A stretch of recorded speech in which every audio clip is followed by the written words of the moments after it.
बाज़ औक़ात मजाक में कहे गए अल्फाज साए की तरह आपका ज़िंदगी पर ताक़ुब करते हैं। और आज की कहानी भी एक ऐसे ही शख्स के बारे में है जिसने एक मामूली जुमला कहा, मगर वही जुमला उसकी ज़िंदगी का सबसे भयानक ख्वाब बन गया। ये कहानी है टिम की, जो एक मशहूर गेम शो में शिरकत करता है।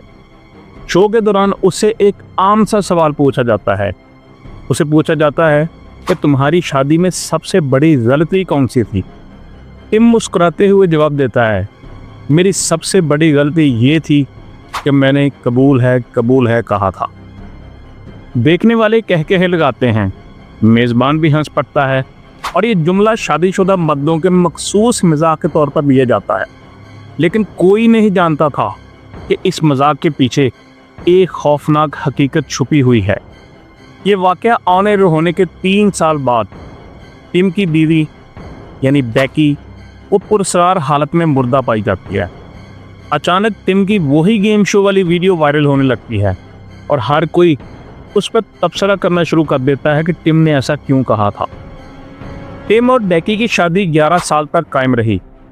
दोनों के कुछ बच्चे भी थे, लेकिन वक्त गुजरने के साथ साथ उनके रिश्ते में तलखी बढ़ती गई। और फिर वो दिन आया जब टिम एक मशहूर गेम शो फैमिली फ्यूड में शिरकत करता है। मजाक में अपनी बीवी से नफरत का इजहार कर बैठता है।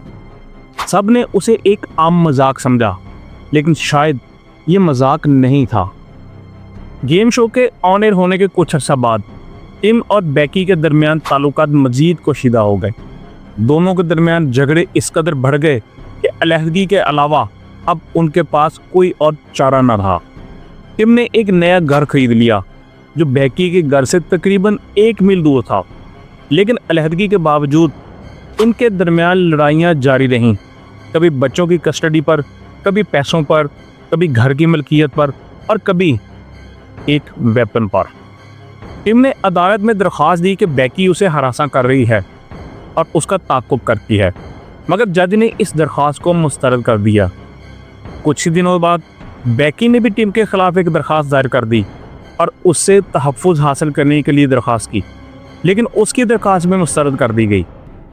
आखिरकार अदालत ने फैसला सुनाया कि दोनों एक दूसरे से मुकम्मल तौर पर दूर रहेंगे, सवाए उस वक्त के जब वो अपने बच्चों को एक दूसरे के हवाले कर रहे हों। ये मामला यहीं ख़त्म नहीं हुआ, आगे चलता है और आपको बताते हैं कि हुआ क्या फिर। इसी दौरान बैकी ने अपनी ज़िंदगी में एक नया बाब खोलने की कोशिश की और एक शख्स से ताल्लुकात इस्तवार कर लिए। दोनों के दरमियान अच्छी हम आहंगी थी और वैलेंटाइन डे पर उन्होंने एक रोमानवी शाम भी साथ गुजारी। बैकी अपनी ज़िंदगी में आगे बढ़ने की कोशिश कर रही थी, लेकिन किस्मत कुछ और ही खेल खेलने वाली थी, जिसके हवाले से बैकी को कतई मालूम नहीं था। तलाक की हतमी समाअत से ठीक 1 हफ्ता पहले टिम के सब्र का पैमाना लबरेज हो गया और उसके दिमाग में एक शैतानी ख्याल आया, जिसको अब वो पूरा करने जा रहा था। ये एक आम सी रात थी। बच्चे टिम के घर में गहरी नींद सो रहे थे और बाहर हर चीज़ मामूल के मुताबिक लग रही थी। लेकिन उसी रात टिम ने एक ऐसा कदम उठाया जो सब कुछ बदल कर रखने वाला था। उसने एक पिस्टल उठाया, जिसका उसका झगड़ा भी था बैकी के साथ। वो खामोशी से घर से निकला और एक नीली साइकिल पर सवार होकर बैकी के घर की तरफ रवाना हो गया। बगैर रिफ्लेक्टर वाली ये साइकिल उसने ख़ास तौर पे हासिल की थी ताकि कोई उसे अंधेरे में जाते हुए देख ना सके। अंधेरे का फ़ायदा उठाते हुए वो बैकी के घर के करीब पहुंचा, दीवार पर चढ़ा और खिड़की को ज़ोरदार तरीके से उसने हाथ मारा। खिड़की टूटी और वो अंदर दाखिल हो गया। दबे कदमों चलते हुए वो सीधा बैकी के बेडरूम की तरफ बढ़ा।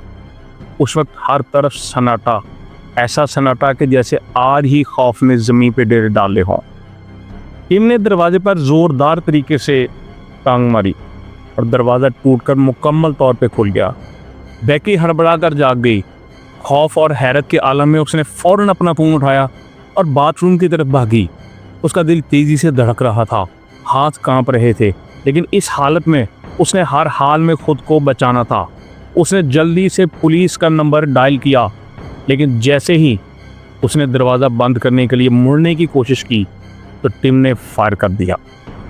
गोली सीधी बेकी के हाथ पे लगी, फ़ोन उसके हाथ से गिर गया और वो मदद के लिए अपनी कॉल मुकम्मल न कर सकी। फिर टिम ने उस पर मज़ीद 13 गोलियां चलाईं। ये सब करने के बाद ना तो टिम कुछ चुराता है, ना ही घर का सामान ख़राब करता है और ना ही किसी चीज़ को हाथ लगाता है। बस वो मुकम्मल तौर पे खामोशी से आराम से वहाँ से निकल जाता है जैसे कुछ हुआ ही नहीं है। अगली सुबह एक दर्दनाक मंजर बेकी के वालिद का मुंतज़र था। वो जैसे ही घर में दाखिल होते हैं, उनकी बेटी की बेजान लाश उनके सामने थी। वो कुछ नहीं कर सकते थे क्योंकि अब बहुत देर हो चुकी थी। वो अपनी बेटी के लिए कुछ करना चाह भी रहे थे, लेकिन सिर्फ इतना कर पाते हैं कि वो पुलिस को इतला देते हैं। पुलिस फ़ौरन हरकत में आती है, तमाम शवाहिद को इकट्ठा किया जाता है और पुलिस टिम को पहला सस्पेक्ट डिक्लेयर कर देती है। लेकिन टिम अपनी मासूमियत का ड्रामा करता है और कहता है कि मैं तो पूरी रात अपने बच्चों के साथ घर पे था। पुलिस को उसकी बात पर ज़रा भी यकीन नहीं आता। वो जानते थे कि टिम झूठ बोल रहा है। पुलिस टिम के घर की तलाशी के लिए वारंट हासिल करती है और चेकिंग के दौरान उसके कंप्यूटर की तलाशी ली जाती है और जो कुछ उन्हें वहाँ मिलता है वो सबको हैरान करके रख देता है। पुलिस को पता चलता है कि टिम ने हाल ही में एक जाली फेसबुक अकाउंट बनाया था। इस अकाउंट का इस्तेमाल वो ख़ास तौर पे ऐसी साइकिल तलाश करने के लिए कर रहा था जिसमें रिफ्लेक्टर ना लगा हो, ताकि वो जब अंधेरे में जा रहा हो तो कोई उसे देख ना सके। और जैसे आपको ऊपर बताया है ब्लू कलर के साइकिल के हवाले से, वो भी बड़ा इंपॉर्टेंट होने वाला है। अभी पुलिस टिम के घर के करीब तलाशी शुरू कर देती है और उन्हें वहाँ पे वही नीली साइकिल मिल जाती है जिसे वो चला के वहाँ पे गया था। पुलिस उसका जायज़ा लेती है और वो देखते हैं कि उसमें वाकई कोई रिफ्लेक्टर मौजूद नहीं था। ये साइकिल टिम को हेल्प कर रही थी जब वो बेकी के घर की तरफ गया।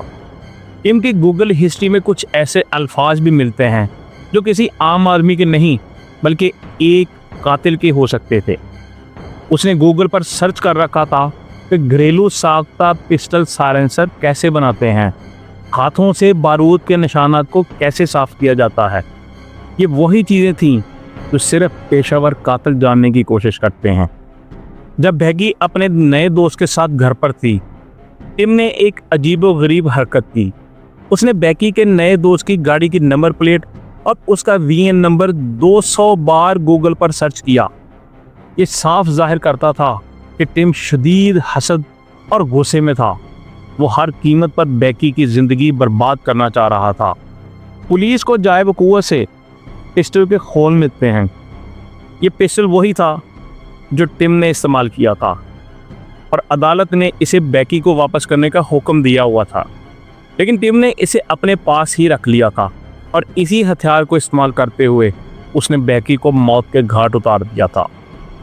ये तमाम शवाहिद टिम को कातिल साबित करने के लिए काफ़ी थे। पुलिस ने फ़ौरन टिम को गिरफ्तार कर लिया। अदालत में मुकदमा चलता है और तमाम शवाहिद देखने के बाद जज टिम को पहले दर्जे के कत्ल का मुजरिम करार दे देता है और आखिरकार टिम को उम्र कैद की सज़ा सुनाई जाती है।